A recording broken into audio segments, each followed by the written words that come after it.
got the Dm101 delay machine from Boss. It's got a fully analog signal path, which uses 8 bucket brigade devices, better known as BBDs, and these give a wonderful lo-fi tone, which is why they're so revered, and why some used stuff costs an absolute fortune. But luckily now we have this, which brings us all the goodness of the BBD with loads of modern extras, plus warranty, of course. And I'll just quickly explain what a BBD circuit is, because I think there's a little bit of confusion with some people thinking that they're hearing distortions when actually they're hearing the artifacts of the BBD, the actual character, the charm, the low-finess that you get within a BBD circuit itself. And a BBD circuit is based on thousands of capacitors on a single chip, and it's a little bit like, well, you can consider it a bit like analog sampling. So whereas on digital sampling, you're sampling the level of a signal, how many, 44,000 times a second, you may have 4,000 of these capacitors, and as the signal comes in, it charges the capacitors at different levels, like digital sampling. But where it changes from digital sampling, or where it varies from, is that those signals are then passed along that capacitor line.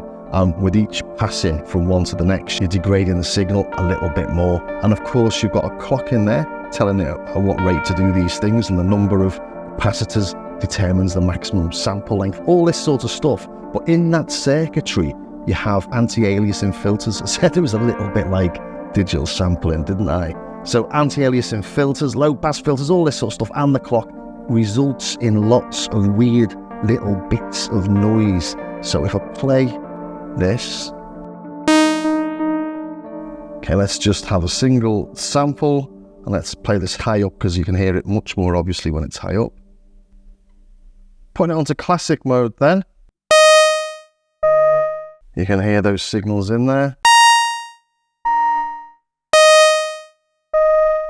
So you can hear them, really gritty lo-fi things, and as we change the delay time, they change as well.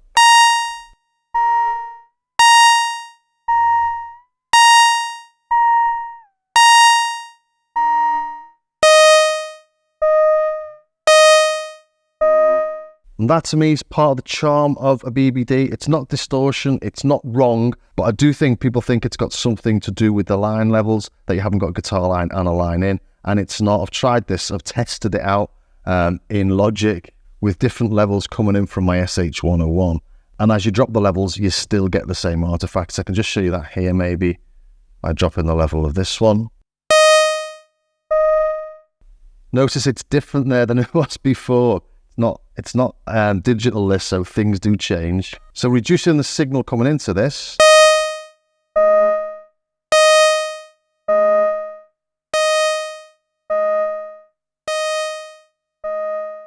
that's at now something like minus 40 dB coming out of my my laptop, and it's still in there. That's at minus 45. This is at minus 50. Can't really hear much there, but it's still in there. And it does change depending on various things. It's not a digital circuit, it is analog. So, but I'm just really showing this to demonstrate that it's not a distortion, it is just part of the BBD circuit. I have put it up against my Moog 104, and that's a BBD circuit, and it does exactly the same thing.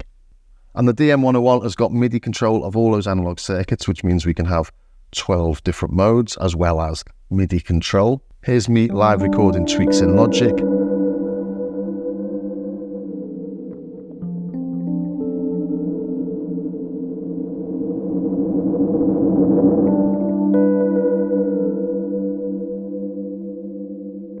And although there's no way of modulating any of these internally, you can do it via MIDI. So here, if we go into the modulator in Logic, for example, and I send this to 22, which is the variation. So now,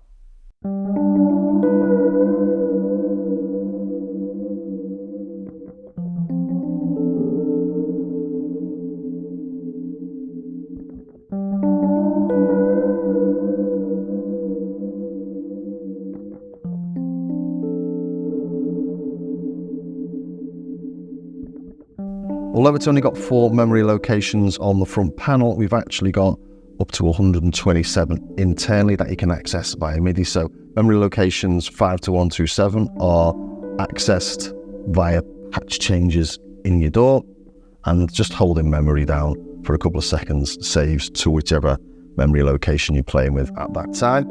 MIDI is accessed via the 3.5 TRS MIDI ins and outs on the back, but it doesn't come with an adapter for the 5-pin DIN. The first one I tried worked. I think it's a Type A because I think Roland are the same as Volkers, which are a Type A. And on the back, we've also got just a single mono input and the stereo output. And these are all unbalanced. I did try a balanced cable in one of the outputs, and after a couple of seconds it shut down. I actually thought there was an issue with the machine at first. So it is sensitive to the type of cables you put in it, and I'm just using standard TLR cables, although that'll be nicely out of focus. There's also a MIDI USB on the back, but that's just for updating the firmware. And we can sync to MIDI or we can tap the delay, and we've got tap divisions up here. So whatever you tap, you can then divide it. Each of the modes has got a different maximum delay time. So if your tap time is longer than the maximum delay of that mode, it will sort of reconfigure things to still be in time, but it'll just put it on a different tap division. Quite clever, that bit. And this tap division button here is also a lock and hold. So if you hold that, it's locked now and nothing changes.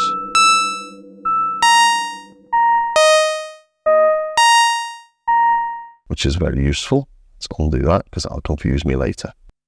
So classic, for example, maximum delay time.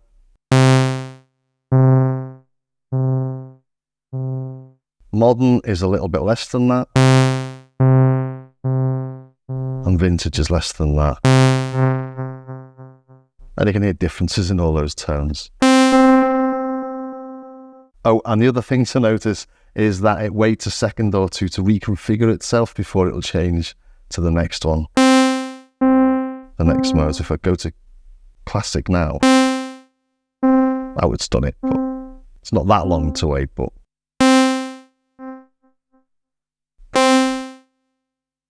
didn't do it that time anyway. And all the settings like MIDI transmit and receive channel, sync, and MIDI control modes are accessed by holding the on-off switch when you turn it on. You then use this knob to select which menu you're in, and you use the memory button to scroll through the options. Now it's flashed, we're in system edit mode. So we're on MIDI receive channel 1. I won't change it because I might mess it up. To receive CC messages, we go to Nonlinear. It's on. We go to memory, it's off. Back on again. Transmit signals, it's on. Off, on, you get the idea. To come out of that, we'll just press this. And now we're back in play mode. So there's a fair amount under the hood, but you only really need to set that once, if at all. And as I say, we've got these 12 different delay modes. The vintage one is their classic DM2 pedal, plus we've got a few stereo modes over here. And then we've got things like the pattern mode and multi-head mode. So loads of different options on here, and with each of the options this variation knob does something different. You can see we're on the multi-head mode here, and this is selecting between heads 1 and 4 just like it would on a tape head machine. So that's pretty cool. On these classic, vintage and modern mode, it changes the LFO modulation shape from a sine to a triangle to a bit more complex. Not quite sure what that shape is, but that brings us to the LFO rate and the LFO depth, and they do the same thing on each of the modes. Let's put a nice Rhodes style tone on.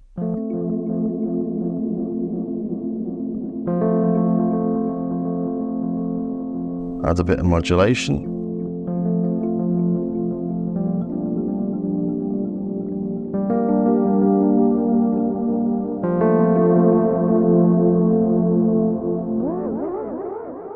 Then changing the LFO.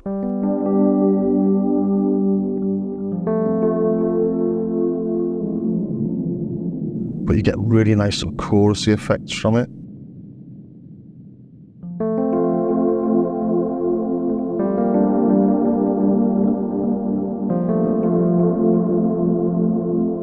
Taking that off.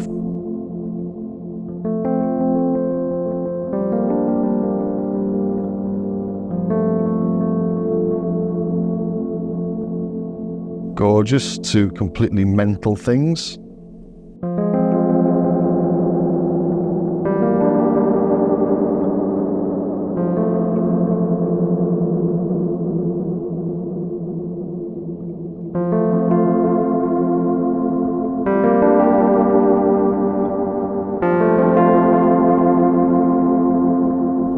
Say mental, it does sound very nice. And although that is a stereo mode there, we do have only a single mono input, and I guess it's a mono input rather than stereo, as a true stereo would require double the amount of BBDs, although it might have been handy to have a left and right, even if it's sold to mono internally, just because if you've got lots of left and right cables, it's just handy to have it there. So that's a run through of all the features, how it works and what you can do with it. Let's have a listen to some of the tones finally, shall we? So classic mode.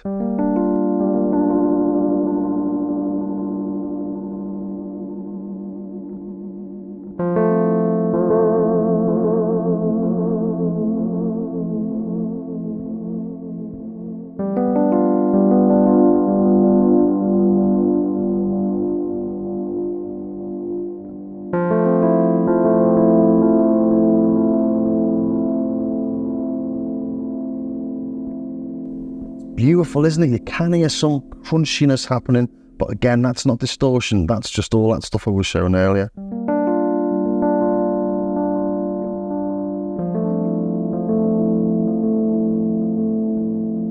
And I think on sort of synth tones and Rhodes tones, it's a lot more obvious actually than it is on guitar tones. So this is the vintage mode. This is the DM2 pedal.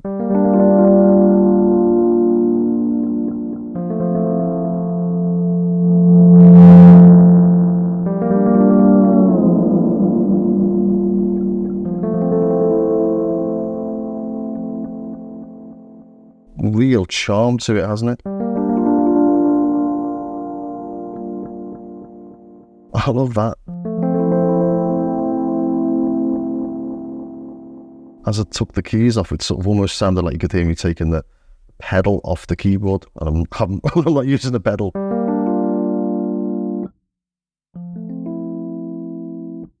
I have to say that's probably got a lot to do with this Rhodes V8 simulation I'm using. It's staggeringly good, a bit of software.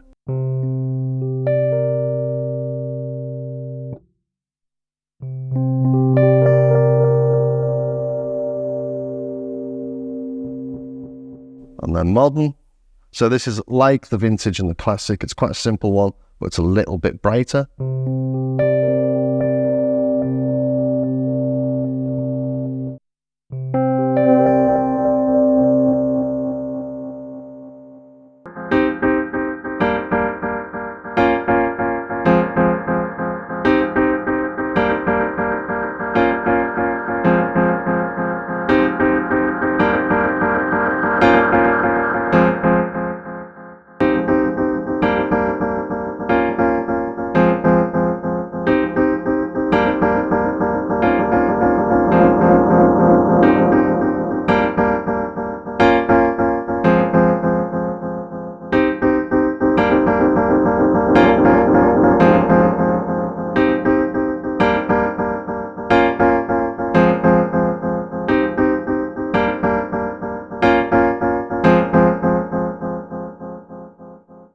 Okay, let's go to the Multihead mode.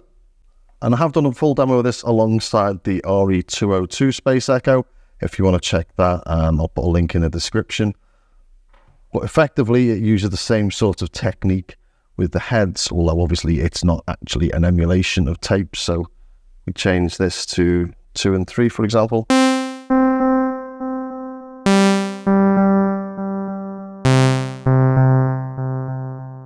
Let's get a bit of feedback going on. Let's make it a bit quicker.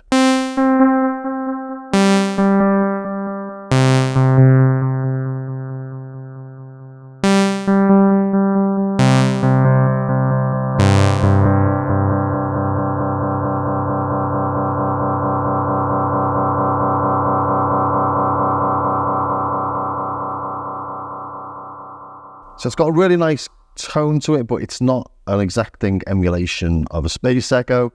Let's try this on the Rhodes.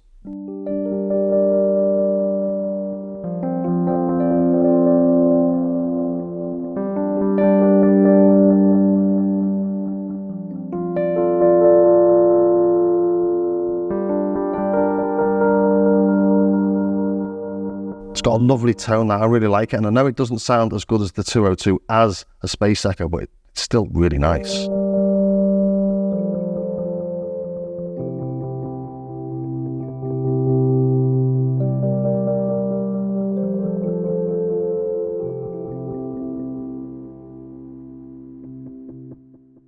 So nonlinear then, this is meant to be a reverse effect. And it sort of is actually, isn't it? The variation mode on this changes the volume for each delay interval. I get that.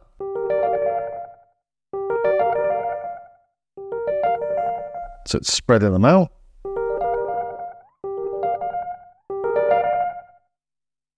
In a non-linear fashion. Now I get why it's non-linear. And all these from 6 o'clock onwards, so reflect, double in wide, dual pan and pattern. These are all stereo. Reflect gives a pseudo reverb. Just have a listen to the piano without. So without.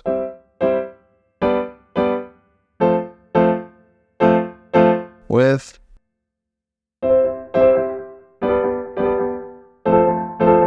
Yeah, that sounds like a reverb, doesn't it? Sort of real reverb. It's not going to scare any reverb machines, but I'm sure there's little things. It does sound quite reverby though, doesn't it? Bit more bathroomy than big spacious hall, and bit more Elvis singing down a corridor. Double in. And this is a short doubling delay you can hear. So it sort of thickens the sound. Be nice on a Rhodes, this one.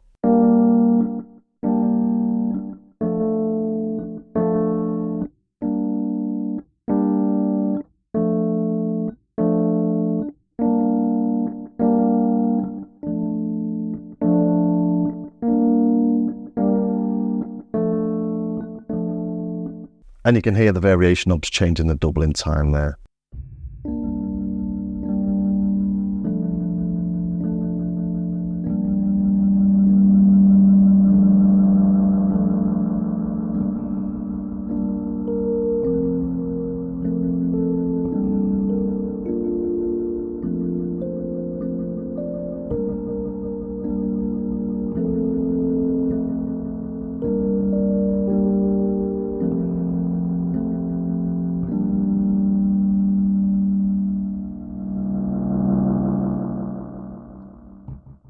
Yeah, I'm a fan of that one. Over to wide stereo then.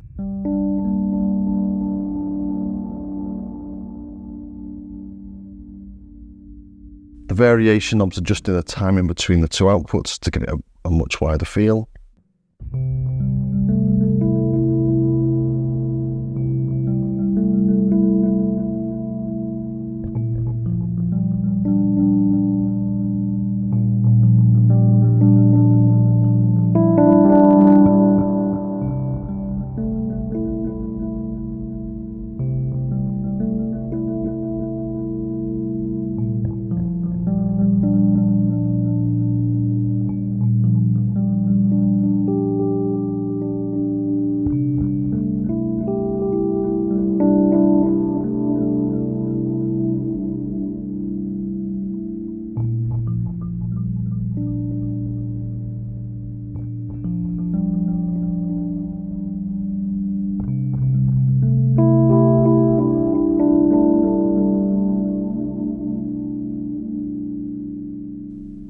Add a bit of LFO to that as well.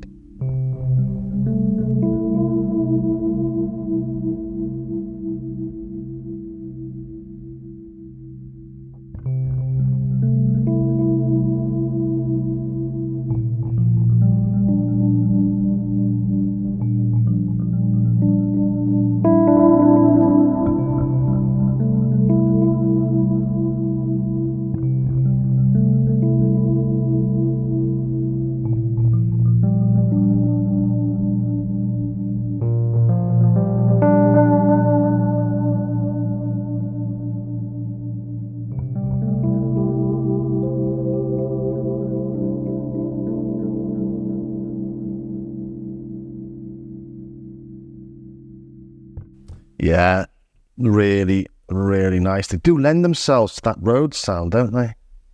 They're nice on arpeggios as well. I'll do something like that in a minute, maybe. So dual mod, again, a stereo effect, and this gives a modulation that gives different phases for the left and the right. So let's just turn all the modulation off for now.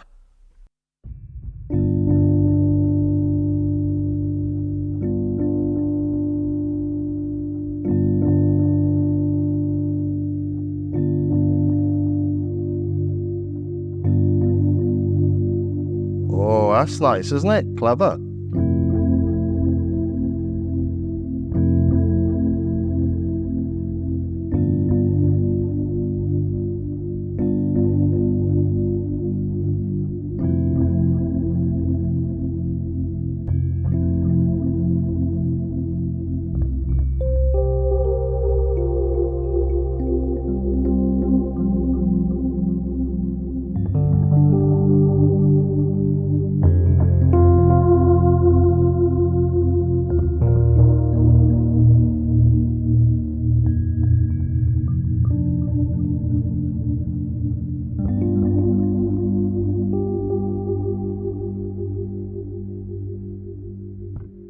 Yeah, I'm a big fan of that one. Do you know what? I like them all, I think. Go over to Pan. I've played with this one loads. This has been my favourite so far.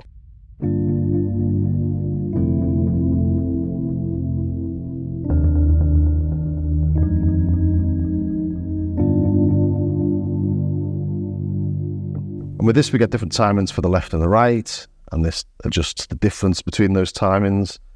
Let's try this one on a synth, shall we? So this is changing the timings.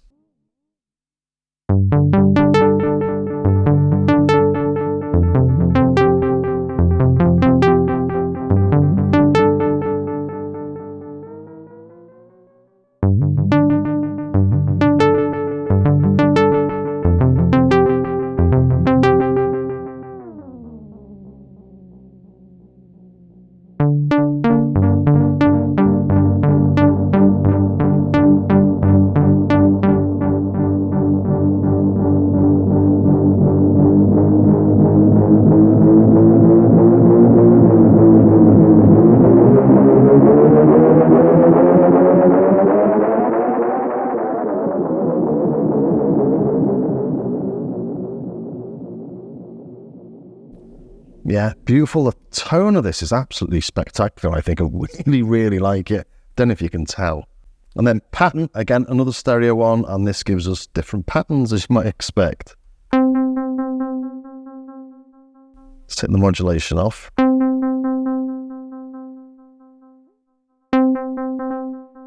Got 10 different patterns in here.